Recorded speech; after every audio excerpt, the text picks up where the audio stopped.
Maxine Waters thought she was completely untouchable. Right until Senator John Kennedy leaned into his microphone and delivered 11 quiet words that collapsed her 35-year political career in an instant. "Ma'am, the only thing you've ever been reclaiming is your daughter's salary." The pointing finger stopped. It just stopped.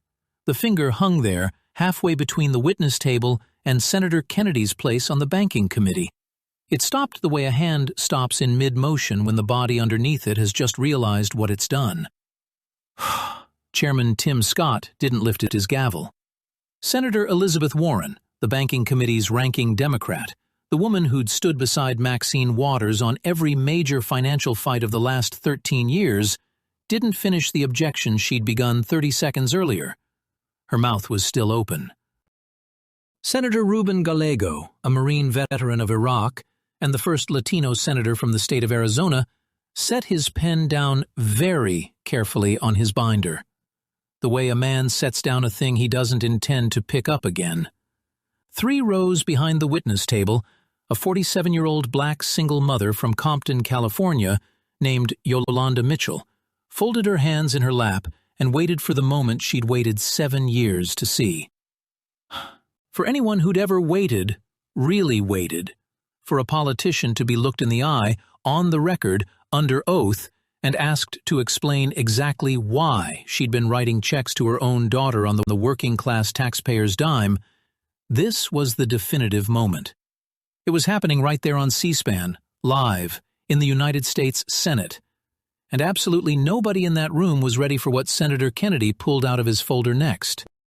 By the end of this, you're going to understand exactly how a woman who marched in Selma, who fought for civil rights, who built a legacy over decades, somehow ended up paying her own daughter over $1.2 million from campaign funds, while her constituents made $62,000 a year. And you're going to hear from the mother whose bakery burned down, whose son still wears long sleeves in July to hide the scars. All because of words Maxine Waters spoke into a microphone in the summer of 2018. This isn't a story about Republicans versus Democrats. This is a story about what happens when power forgets who paid for it, and what happens when one senator from Louisiana decides to ask the questions nobody else would ask. Senate Office Building Room 216 wasn't supposed to be where this happened.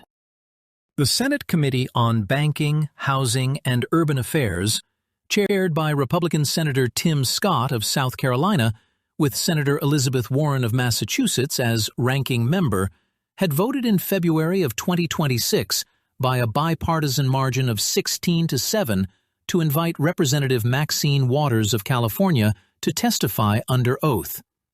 She was the lead subject of a hearing titled Examining Members' Self-Enrichment and FEC Oversight, a review of slate mailer operations and campaign finance compliance. The reason the committee had voted to invite her wasn't political. The reason was a single document. On June 2, 2025, the Federal Election Commission announced a conciliation agreement with a campaign committee called Citizens for Waters. The committee, which had been operated for 35 years by Representative Waters' longtime treasurer, David Gould, agreed to pay a $68,000 civil fine. $68,000. The agreement specified 3 categories of violations during the 2020 calendar year. It knowingly accepted excessive contributions totaling $19,000 from 7 individual donors. It made 4 prohibited cash disbursements over $100 each, totaling $7,000, and it failed to accurately report receipts and disbursements. Maxine Waters had 3 choices when the banking committee's invitation arrived at her Rayburn office. She could refuse and risk being held in contempt of Congress. She could appear and plead the Fifth Amendment. Or she could walk into Hart 216, raise her right hand, place it on a book of her choosing, and answer every question under oath. She chose the third option. Why? because Maxine Waters had never lost a televised confrontation in 35 years of American political life, and she didn't believe she was going to lose this one. She walked into the hearing room at 9:51 in the morning. She wore magenta, a Chanel suit she'd bought in Paris in the spring of 2017, the color she always wore for moments she intended to win. She carried a yellow legal pad that her staff joked nobody had ever actually seen her write on. She smiled at the photographers in the room. At 1:03, Chairman Scott called the hearing to order. At 1:08, Maxine Waters made the mistake that ended her. Chairman Scott's voice was even. He was a soft-spoken man, and he didn't change for cameras. "Madam Ranking Member, you're recognized for a 5-minute opening statement." Maxine Waters didn't place her hands on the witness table. She stood up.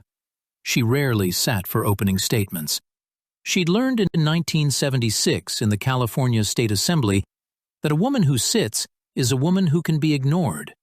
And Maxine Waters had never allowed herself to be ignored. She began with fire. "Thank you, Mr. Chairman.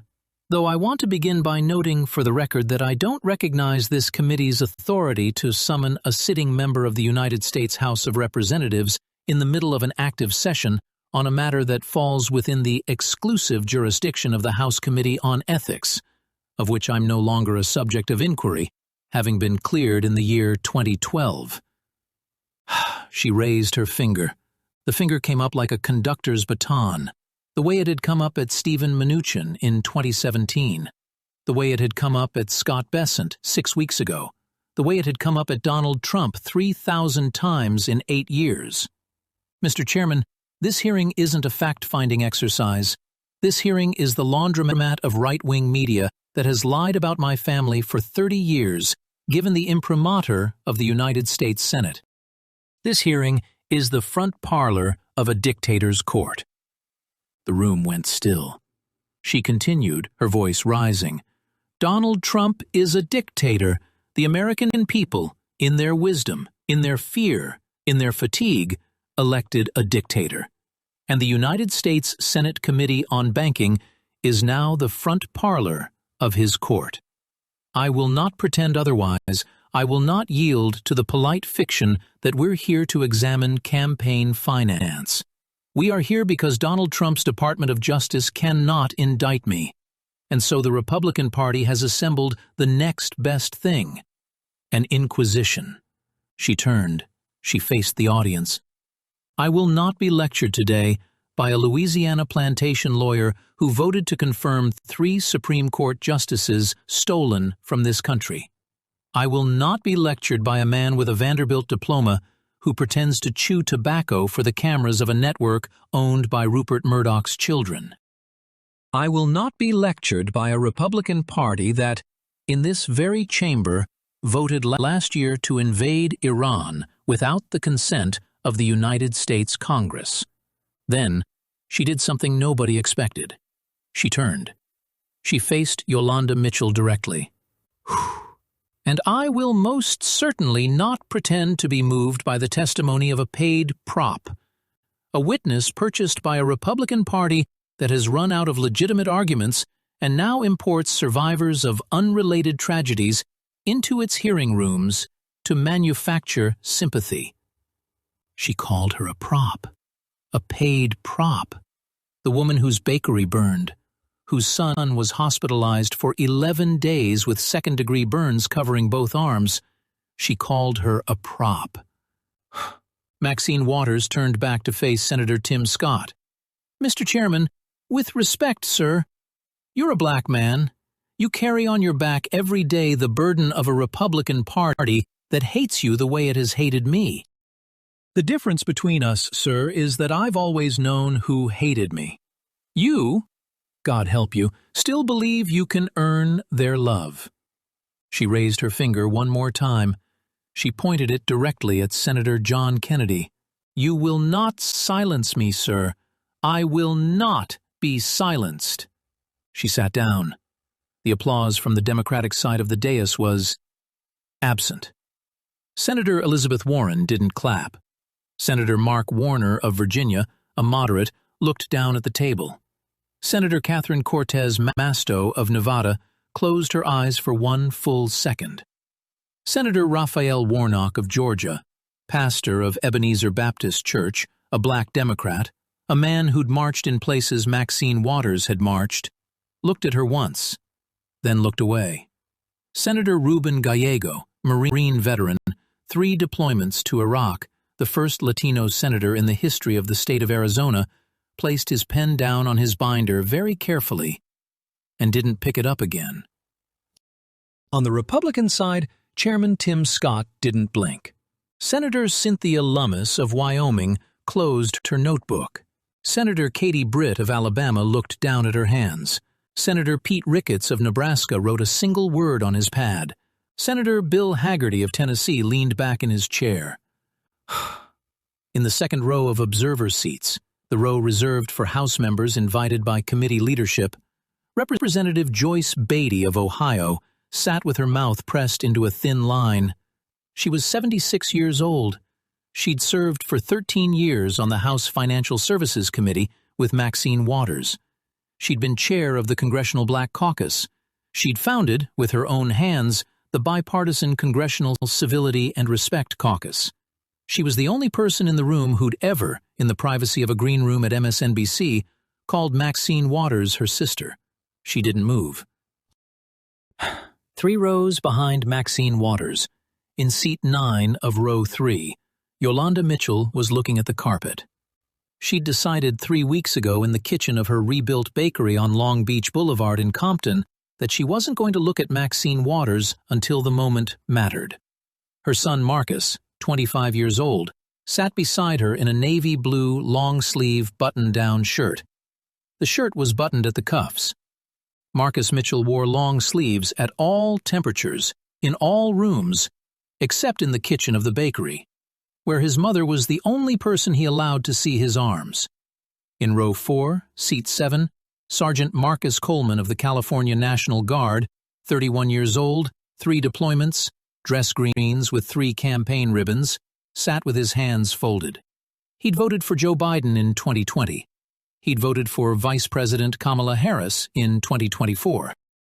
He'd asked the night before the hearing whether his presence might be misunderstood as a partisan endorsement.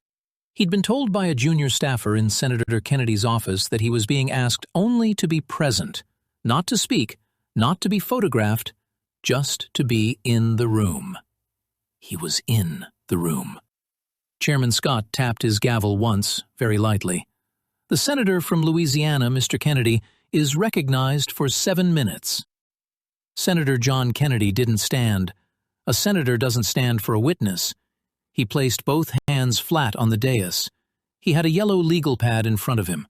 The pad had 6 dates written on it in blue ink, and a single dollar amount circled in the margin. The dollar amount was $68,000. He looked at it. Then he looked up.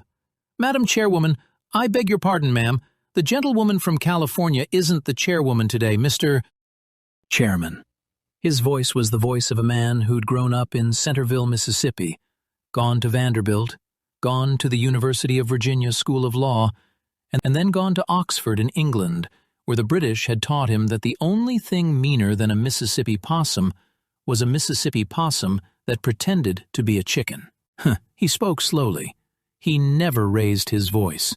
He'd never raised his voice in a Senate hearing in 9 years. "Madam Ranking Member, the gentlewoman is partly correct. I'm from Louisiana. I'm a lawyer.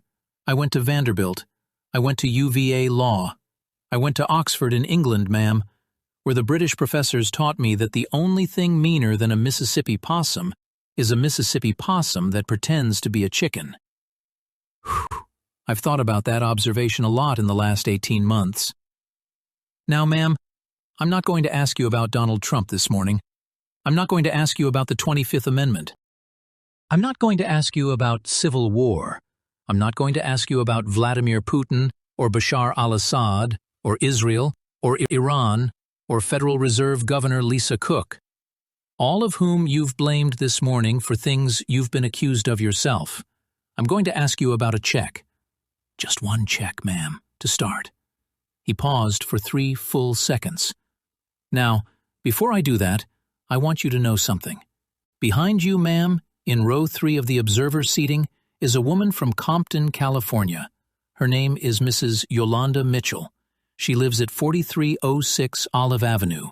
Her zip code is 90220. She's in your congressional district, ma'am. She's been in your congressional district her whole life. Her mother voted for you in 1990. She voted for you in 2010 and 2012 and 2014 and 2016. I'm going to let Mrs. Mitchell tell her own story when her time comes. For right now, ma'am, I just want you to know, I know you saw her when you walked into this room this morning, and I know you saw the boy beside her, and I know you decided not to look. You don't have to defend the decision, ma'am. I'm just naming it, so we can begin. Maxine Waters didn't turn her head. All right, ma'am, let's begin. On June 2nd, 2025, 10 months ago, the Federal Election Commission entered into a conciliation agreement with a campaign committee called Citizens for Waters. The committee is registered to you. You're the candidate. Your treasurer, a man by the name of David Gould, signed the agreement. Your campaign attorney, a woman by the name of Leilani Beaver, sent a letter to the FEC in May of 2025 acknowledging the violations. He held up a document. I have a copy of the conciliation agreement here, ma'am.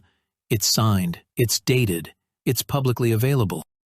Anybody watching this hearing this morning can pull it up on the FEC's website in less than 5 minutes on their telephone. Page 2, paragraph 1. Your committee knowingly accepted excessive contributions in calendar years 2019 and 2020, totaling $19,000 from 7 individual donors. The contribution limit is $2,800 per individual per election. Your committee accepted contributions in excess of that limit. Yes or no, ma'am? Maxine Waters hesitated.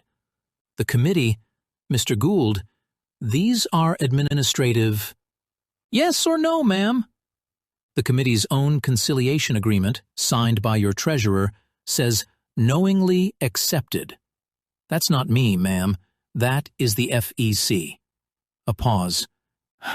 Yes. Page 2, paragraph 2. Your committee made 4 cash disbursements during the 2020 election cycle, each in excess of $100. The total amount was $7,000. Cash, ma'am. Federal election law caps cash disbursements at $100 per transaction. Yes or no?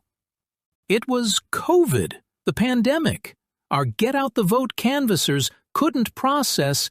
Madam Ranking Member, yes or no? Yes. On June 2nd, 2025, your committee paid a civil fine of $68,000 to the Federal Election Commission to settle these violations. Yes or no? Yes. Senator Kennedy leaned forward slightly. Now, ma'am, I'd like to read you something. This is a letter your campaign attorney, Mrs. Beaver, sent to the FEC on May 14th of 2025. Quote, the committee acknowledges errors were made which were not willful or purposeful. End quote. Errors, ma'am? He paused. Now, I run a small farm in Madisonville, Louisiana.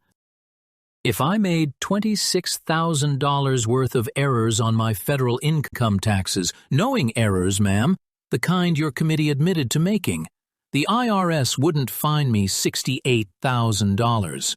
The IRS would put me in a federal facility in Pollock, Louisiana, ma'am, where I'd learn to make license plates, very slowly. Whew. One license plate at a time, for a number of years. A small, involuntary laugh moved through the room. It came from Senator Pete Ricketts. He clamped his hand over his mouth. It was too late. Maxine Waters' index finger came up. Stop. Did you hear what just happened? Maxine Waters, the same woman who for 9 years has pointed her finger at Donald Trump, at Stephen Mnuchin, at Scott Bessent, at every Republican secretary of every department and demanded yes or no answers, just gave 3 yes or no answers herself. under oath, on C-SPAN. About a $68,000 fine her own campaign already admitted to in writing. The sheer audacity of that specific number hitting the public record was staggering. $68,000 was the exact price Maxine Waters paid for errors that were supposedly not willful or purposeful. But the hearing wasn't stopping there. As the shock of that admission settled over the committee room, what Senator Kennedy was about to quietly pull out of his folder next was going to make those first 10 minutes look like a simple warm-up. Now, ma'am, this part troubles me more. Your campaign committee, Citizens for Waters, has paid your daughter, Karen Waters, in installments over the last 22 years, a sum of approximately $1.2 million. $1.2 million.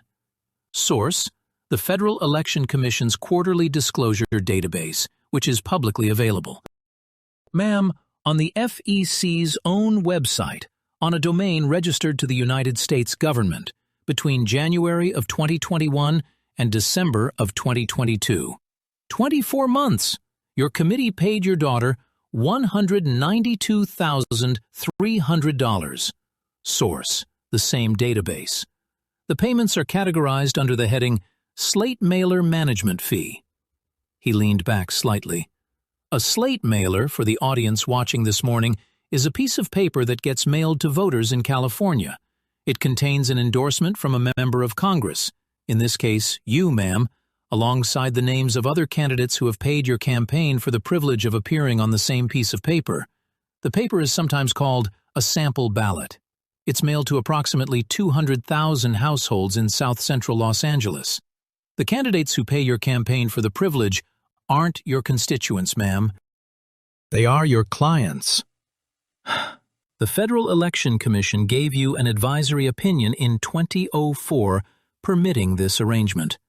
They told you, ma'am, that you could do it. They didn't tell you that you should. I know the difference, ma'am. I went to law school. He paused. The room was silent. As of this morning, ma'am, you are the only sitting member of the United States Congress, the only member of either party, of either chamber, of any state, running a slate mailer operation through your federal campaign committee. Your colleagues aren't doing this. Your friends aren't doing this. The members of the Congressional Black Caucus, of which you are the most senior living member, aren't doing this. Senator Warren of the Banking Committee, on which I sit, isn't doing this.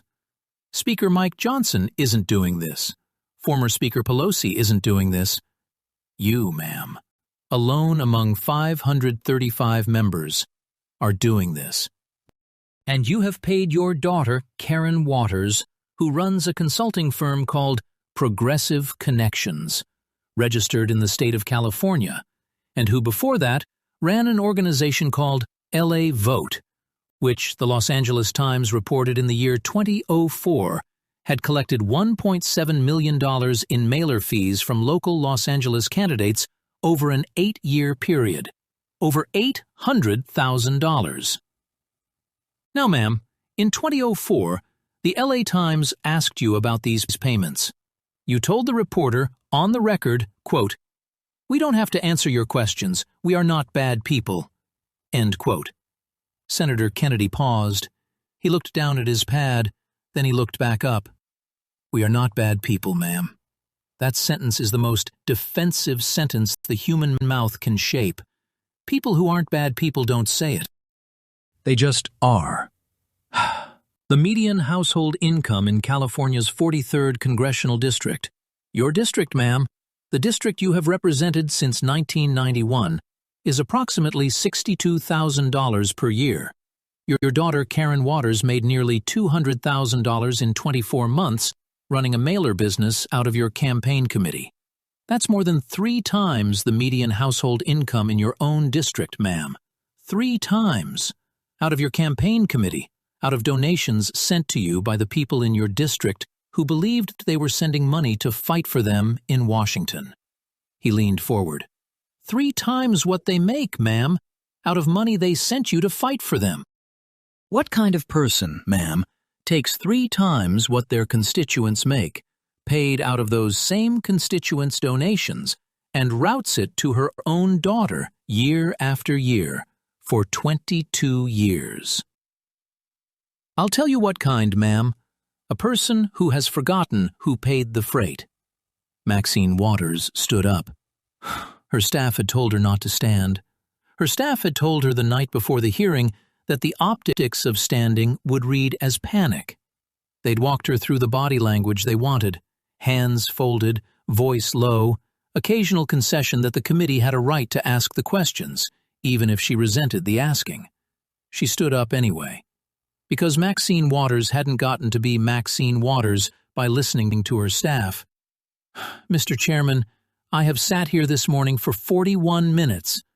I have been insulted by a Republican senator from a state, Louisiana, that has the worst infant mortality among black children in the United States of America.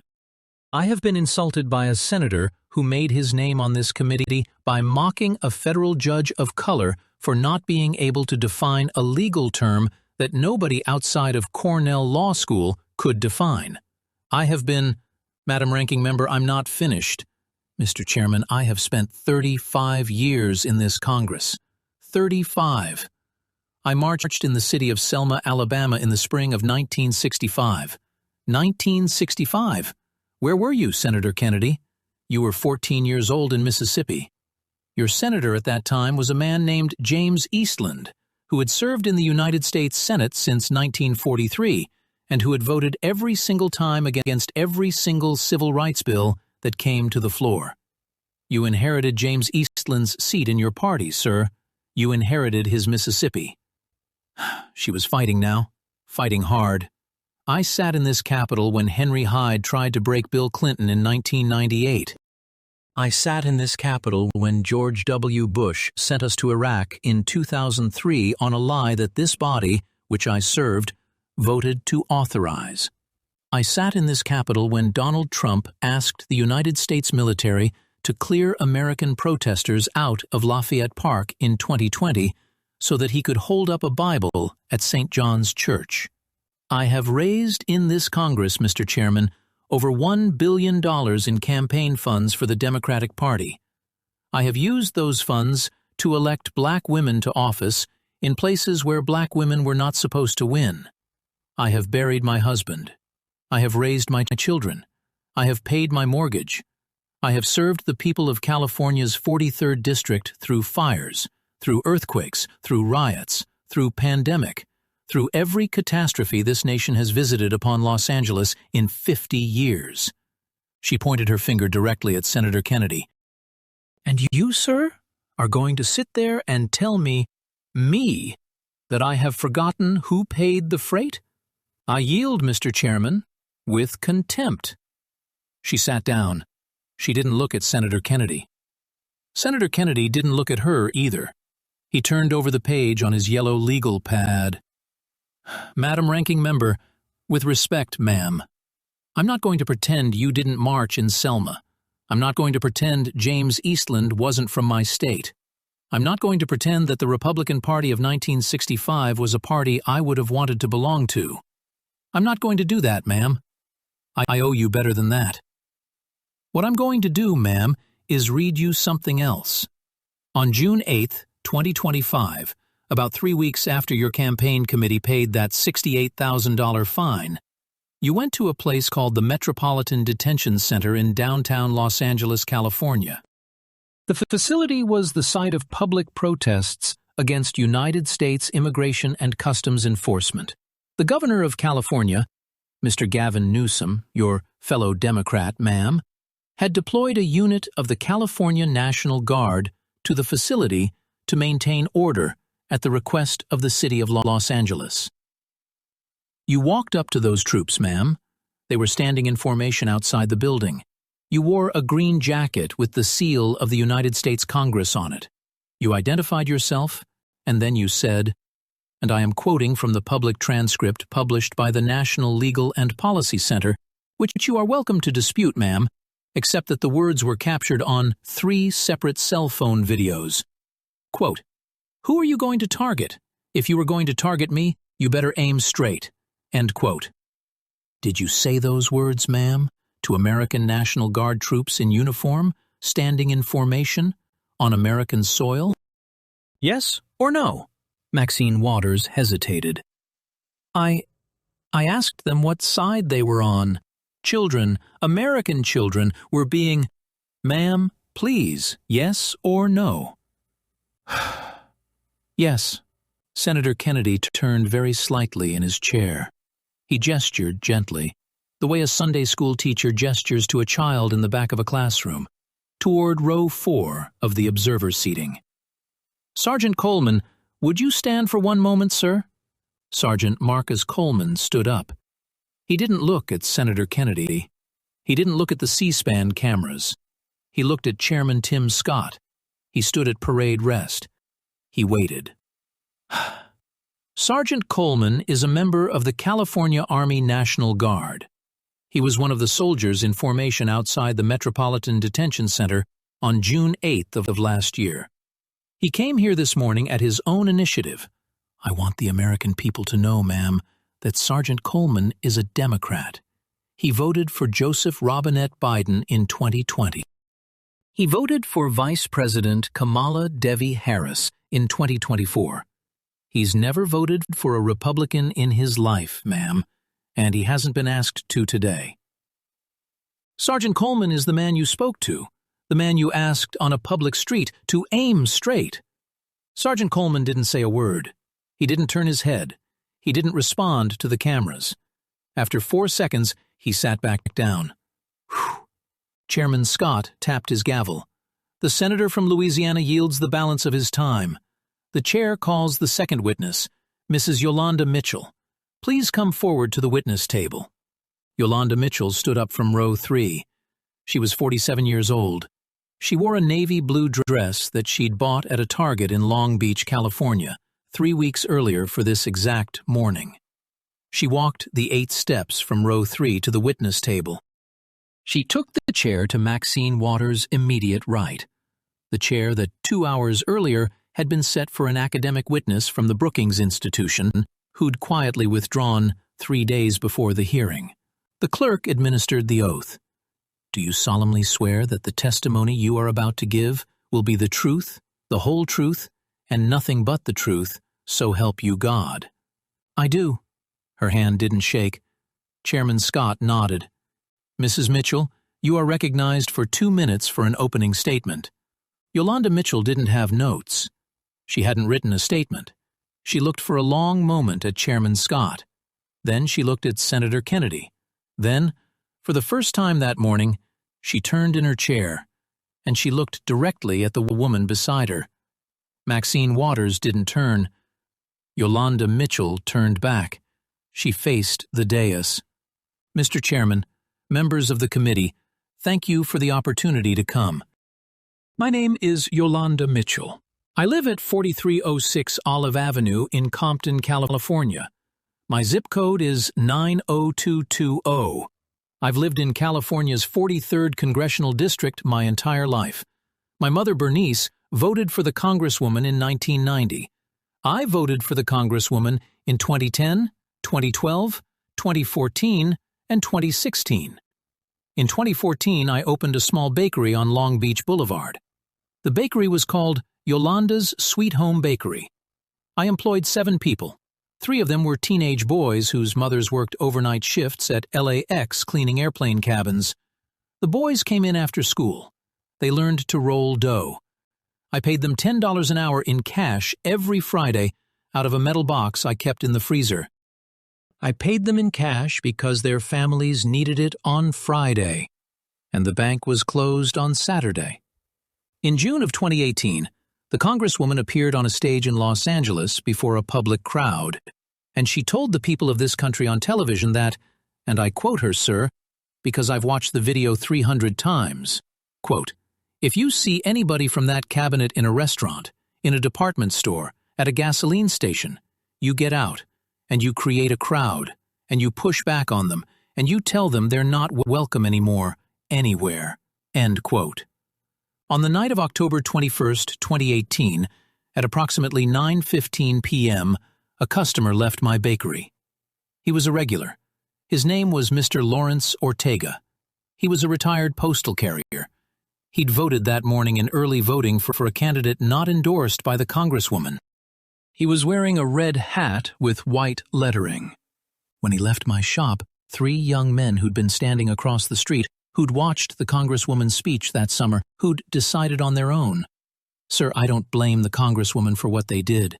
That the speech meant they should follow Mr. Ortega and confront him, threw a dangerous, flammable device through the front window of my bakery, lit a rag, and threw a match. 3 of my teenage employees were in the back of the bakery putting away the closing dishes. My son, Marcus, who was 17 years old at the time, who is sitting behind me right now in row 3, was in the front behind the counter.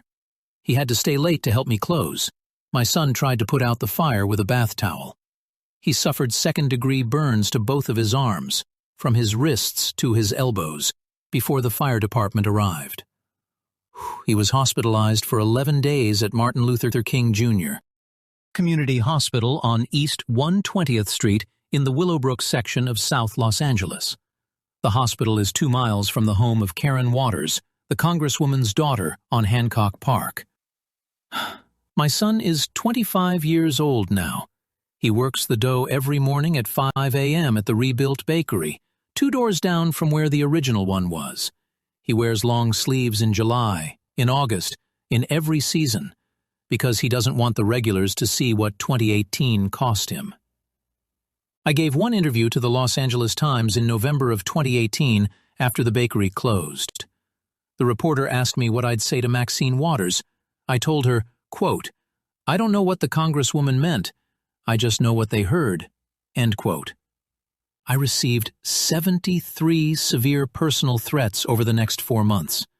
3 of my employees quit because their landlords told them they would not renew the lease if they kept working at my shop.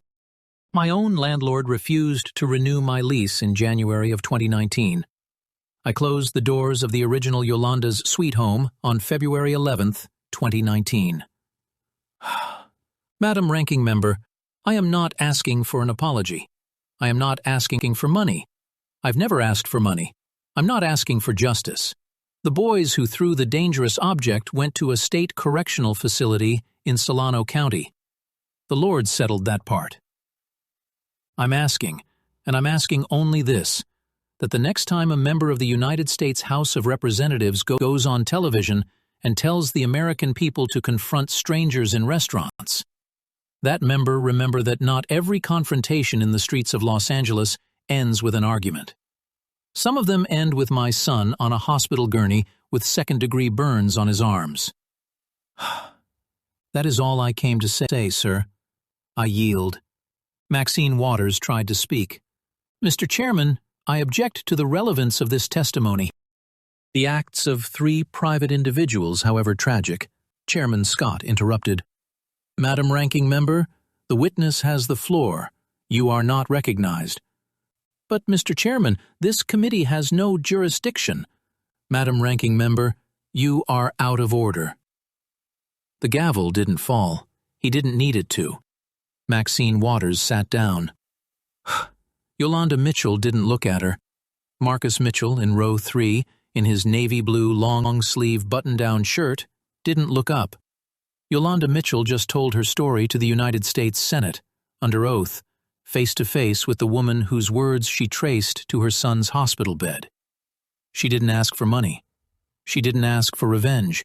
She didn't ask for an apology. She just wanted the American people to know. It was a profound reminder that every Yolanda Mitchell in this country, from the mothers to the neighbors sweeping their porches every Saturday morning, truly deserves a microphone. The raw honesty of her testimony shifted the entire atmosphere of the room. What happened next wasn't written in any committee staff script, and the woman who stepped up to do it hadn't warned anybody, not even her own party, about what she was about to do. Chairman Scott looked down at his agenda. The chair recognizes, on a point of personal privilege concurrent with the jurisdiction of this committee, the gentlewoman from the state of Ohio, Congresswoman Joyce Beatty, for 1 minute. Congresswoman Beatty, You've indicated to this chair that you have a statement you wish to enter into the record.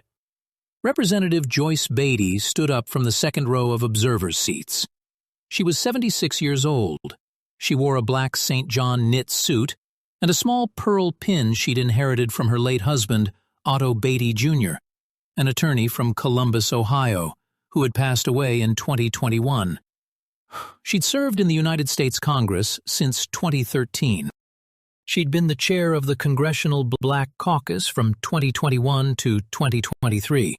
She was, at this moment in her life, the founder and co-chair of the bipartisan Congressional Civility and Respect Caucus, which she'd created with her own hands in 2023 in response to a moment of incivility she'd personally witnessed in the well of the United States House of Representatives.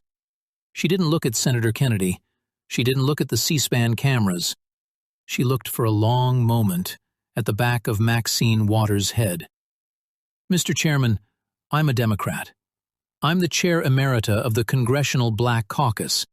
I've served on the House Financial Services Committee side by side with Maxine Waters since the day I was sworn into the United States Congress. I've raised money for her.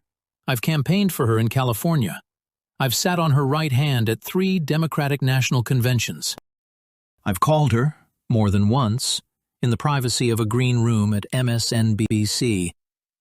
My sister. I'm not going to defend the gentlewoman from California today. I'm not here, Mr. Chairman, to attack her either.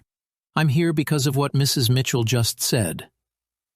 I've spent 58 years of my adult life in this country as a black woman from Dayton, Ohio. I've buried my husband. I've raised 2 children.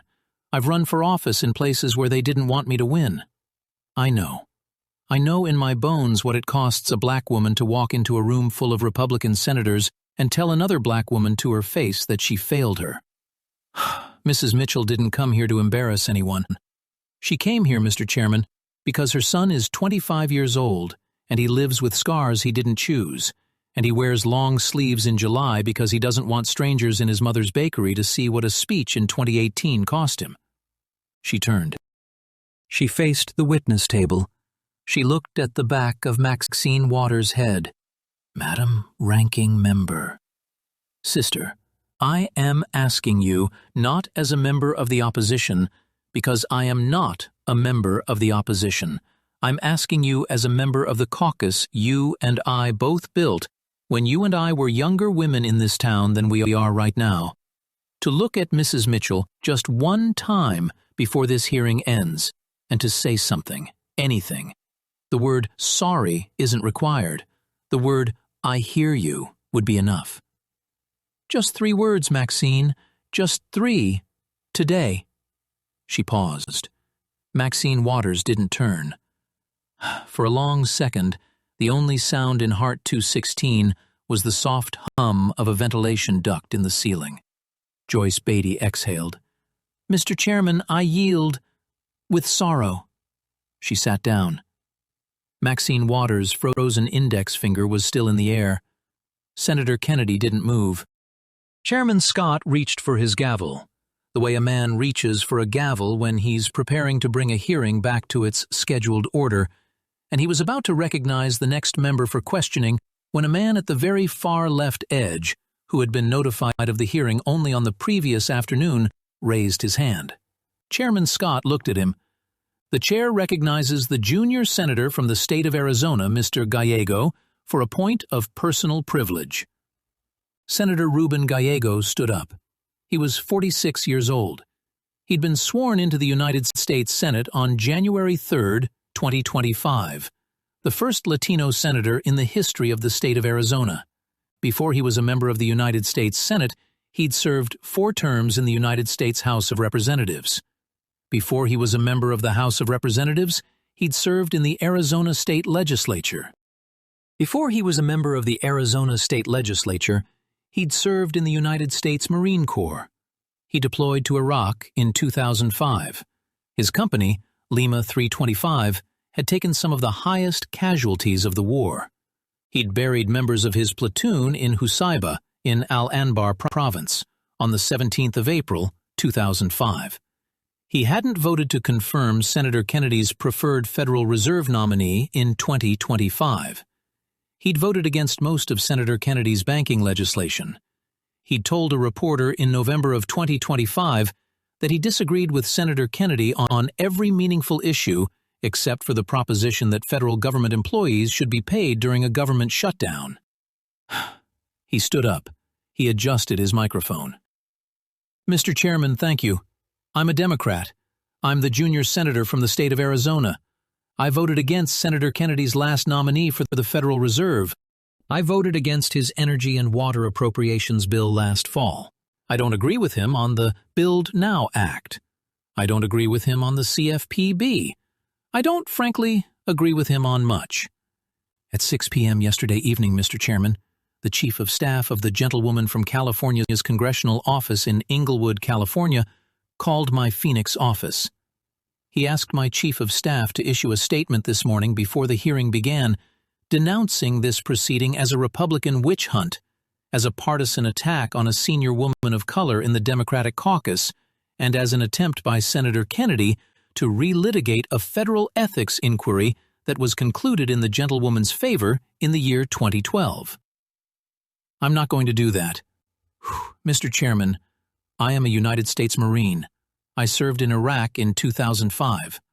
I lost members of my platoon in the city of Husayba in Al-Anbar province on the 17th of April that year. The men I served with included men of every color and every faith and every region of this country. The sergeant in row 4 is wearing a uniform that I once wore. The sergeant in row 4 served 3 deployments to a country that none of his colleagues in the United States Congress have served in. The sergeant in row 4 is a Democrat. Mr. Chairman, the sergeant in row 4 voted for Vice President Harris in November. I'm not going to sit in a Senate hearing room, on the record, on C-SPAN, while a fellow Democrat suggests on a public street in front of 3 cell phone cameras that any American man or woman wearing the uniform of the California Army National Guard should be told, "You better aim straight," as a political dare. He paused. He looked for the first time at Maxine Waters. Madam Ranking Member, with respect, we disagree on policy. We'll disagree tomorrow. We'll disagree the day after tomorrow. I'll vote against most of what Senator Kennedy proposes for the rest of my time in this body. But the words you used in front of the Metropolitan Detention Center in downtown Los Angeles last June were words my mother, a woman who raised 4 children on a secretary's salary in a 1-bedroom apartment in Chicago, Illinois, would not have allowed me to say to a postal carrier, much less to a young man in a uniform standing on a sidewalk doing his lawful duty. Those words weren't the words of a Democratic Party I want any part of, Madam Ranking Member, and I'm not going to be the United States Senator who sits in this room and pretends otherwise. I yield, Mr. Chairman. He sat down. Heart 216 made a sound that wasn't a gasp. It was quieter than a gasp. It was the sound, if you've ever heard it, of an era ending. A Democrat. A Democrat. A United States Senator. A Marine veteran of the Iraq War. Just stood up in a Republican committee hearing and defended a black National Guard sergeant against the words of his own party's longest-serving black congresswoman. Not because he liked Republicans. Not because he agreed with Senator Kennedy. Because of the truth. For those who'd been waiting their entire adult lives to see a politician finally put their country over their party. Right there on C-SPAN, with the cameras rolling in real time. This was it. He did it even after receiving a phone call from his own party's leader the night before, explicitly asking him not to. It was a raw reckoning, a moment of undeniable truth unfolding live in the hearing room that nobody could ignore. Chairman Scott nodded. The senator from Arizona's statement is entered into the record. The senator from Louisiana, Mr. Kennedy, is recognized for the balance of his time. Senator Kennedy didn't stand. A senator doesn't stand. He had 2 minutes and 43 seconds left on his original allotment. He used 1.5 minutes. Madam Ranking Member, I'm going to do something the gentlewoman from Ohio asked you to do, ma'am, and I want you to forgive me for it, because I think it's the only thing I'm qualified in this room to do. I want you to know, ma'am, that I see you. I know you marched in Selma. I know you organized voter registration drives in Watts in 1973, when the police would let you do it. I know you carried black women into Sacramento in 1976, who wouldn't have made it there without you. I know you held the line on welfare reform in 1996, when Bill Clinton tried to break it. I'm not going to pretend, ma'am, that any of that didn't happen. It did. It counts. But that was a long time ago, ma'am. And what I want to know, and what I think Mrs. Mitchell wants to know, and what a whole lot of working folks in Compton and Inglewood and Watts and Gardena want to know, is what happened between you and them somewhere along the way. You stood in this Capitol when Newt Gingrich tried to take Medicare in 1995. You stood in this Capitol when George W. Bush tried to privatize Social Security in 2005. You stood in this Capitol when Donald Trump tried to repeal the Affordable Care Act in 2017. You stood, ma'am. You stood every time it mattered. But somewhere along the way, ma'am, you stopped fighting for the folks back home, and you started writing checks to your own daughter. He paused. He looked at the yellow legal pad. The number 68,000, circled in blue ink, looked back at him. You were supposed to be the meanest possum on the porch, ma'am, the one nobody could move. Instead, somewhere along the way you turned your microphone into a mailbox. And you charged your own people the postage. The silence that followed wasn't the silence of shock. It was the silence of recognition. Maxine Waters' frozen index finger had been in the air for 19 minutes. It came down slowly onto the surface of the witness table. It didn't come back up. Maxine Waters stood up, not to yield, to fight.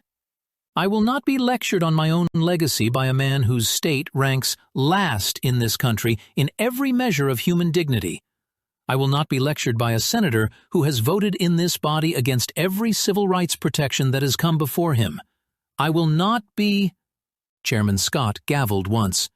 Madam Ranking Member, you are out of order. I'm not out of order, Mr. Chairman. You're out of order. This entire Senate is out of order. This entire Republican Party is out of order. You're complicit in the dismantling of— Chairman Scott gavelled twice. Madam, please. Reclaiming my time. I am reclaiming my time, Mr. Chairman. Madam Ranking Member, with respect, ma'am. The gentlewoman is the witness today. The gentlewoman doesn't control the time. The chair controls the time. And the chair is asking the gentlewoman to compose herself. I will not compose myself. I have spent 35 years. 3 gavels. The gavel cracked against the wooden base. Chairman Scott took a long breath. He wasn't a dramatic man. His voice was barely raised above conversation. Madam Ranking Member, the chair is going to ask the senator from Massachusetts, the ranking member of this committee, whether the minority has any objection to a motion to suspend the witness's testimony for the remainder of this morning. He turned. He looked at Senator Elizabeth Warren. Senator Elizabeth Warren, Maxine Waters' fellow firebrand, her ally of 13 years on the banking committee. The woman who'd called Maxine in 2018 the most fearless woman in the United States House of Representatives didn't stand. She didn't lift her gavel. She said, in a voice that the C-SPAN microphones almost didn't catch, Mr. Chairman, the minority has no objection to the chair's discretion. Maxine Waters turned slowly toward Senator Warren. Senator Warren didn't turn back. Maxine Waters turned slowly toward the row of observer seats, toward Joyce Beatty, the woman she'd called her sister. Joyce Beatty didn't turn back. Maxine Waters' hands came down to the witness table. She didn't pick up her papers. She didn't look at her press secretary. She didn't look at her chief of staff. She didn't look at Karen, who was watching from a hotel suite at the J.W. Marriott on Pennsylvania Avenue. She didn't look at Yolanda Mitchell. She didn't look at Sergeant Coleman. She said, very quietly, quietly enough that the C-SPAN microphones almost didn't catch it. "I yield." Chairman Scott tapped his gavel once, very gently. "The witness yields. The committee will recess for 30 minutes. He set the gavel down. Maxine Waters didn't move from the witness table during the recess. Her chief of staff approached. She didn't respond. Her press secretary approached. She didn't respond. A reporter from the Washington Post, a black woman, a reporter Maxine Waters had personally selected for an extended profile interview in 2023, approached the witness table. A Capitol staffer blocked her path. When the committee returned 30 minutes later, the witness table was empty. Maxine Waters had left Hart 216 alone, through the side door that leads to Constitution Avenue, without speaking to a single reporter in the hallway, without issuing a statement, without looking back at the room she'd just walked out of. Chairman Scott called the afternoon panel to order at 1:12 in the afternoon. The afternoon panel proceeded as scheduled. Senator Cynthia Lummis testified on digital asset regulation. Senator Pete Ricketts asked her questions. She answered them. Nobody in that room mentioned Maxine Waters again. Even her own party walked out. Even Senator Elizabeth Warren. Elizabeth Warren wouldn't lift a finger to defend her. For those who had been waiting their entire lives to finally see what real, unfiltered accountability looked like on a national stage, this profound display in the Senate was only the beginning. Somewhere on Long Beach Boulevard in Compton, California, at 4:47 in the afternoon Pacific Time on the same day, Yolanda Mitchell unlocked the back door of Yolanda's Sweet Home Bakery, rebuilt in 2021, 2 doors down from the original location, and turned on the convection oven. Her son Marcus came in 15 minutes later. He took off his long-sleeve shirt. He wore short sleeves at home, only at home, and he washed his hands in the deep sink. He started the dough for the next morning's bread. Yolanda Mitchell didn't cry. She'd cried in 2018. She'd cried at the lease eviction in 2019. She didn't have any more left. Somewhere in Section 60 of Arlington National Cemetery, at 3:14 in the afternoon Eastern Time, Sergeant Marcus Coleman knelt beside the white marble headstone of Lance Corporal Anthony Ramirez, his cousin, who'd lost his life in Helmand Province, Afghanistan, on the 7th of June, 2010. He was still in his dress greens. He didn't say his cousin's name out loud. He'd stopped doing that 9 years ago, on the advice of a chaplain at Camp Pendleton, who'd understood that some prayers are better kept silent. He laid one hand on the stone. He left it there for 2 minutes. Then he stood up, brushed the grass off the knees of his trousers, walked back to his rental car, drove to Reagan, and was in the air on a Southwest Airlines flight back to Los Angeles International before sunset. Somewhere on the 4th floor of the Cannon House office building, at 5:58 in the evening, Representative Joyce Beatty sat alone in her personal office. Her cell phone had received 43 calls. She hadn't answered. The only call she answered was from her son, Otto Beatty III, an attorney in private practice in Columbus, Ohio. He asked her one question. "Mom, was that hard?" She said, "No, baby, it was just true." He said, "Daddy would be proud, Mom." She said, "I know." She hung up. She sat in her office for another 40 minutes. Then she drove home. Somewhere in the Hancock Park neighborhood of Los Angeles, California, at 4:22 in the afternoon Pacific Time, in a Tudor-style house on Rossmore Avenue, valued by the Los Angeles County Assessor's Office at $4.3 million, a house 16 miles outside the boundaries of California's 43rd Congressional District, Maxine Waters sat alone in her front parlor. Her cell phone rang. Karen called twice. She didn't answer. Her chief of staff called once. She didn't answer. Her press secretary called. She didn't answer. She sat on the couch in the magenta Chanel suit, and she looked at the wall. Somewhere in Zachary, Louisiana, at 7:58 in the evening Central Time, Senator John Kennedy walked into Uncle Beauregard's bait and tackle on Highway 64. His cousin Thibodeau was behind the counter. Thibodeau poured him a styrofoam cup of black coffee and slid it across the worn pine boards. "I saw it on the TV, John. You was real quiet today."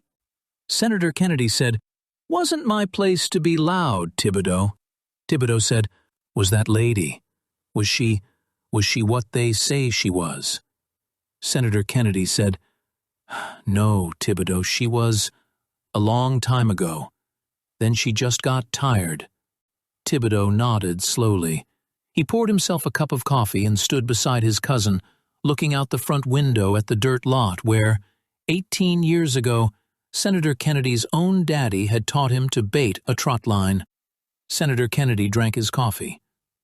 Within 72 hours, the bipartisan Pelosi Act, originally introduced by Senator Josh Hawley of Missouri in 2025, gained 17 new co-sponsors, including 4 Democratic senators, John Fetterman of Pennsylvania, Alyssa Slotkin of Michigan, Ruben Gallego of Arizona, and Michael Bennet of Colorado.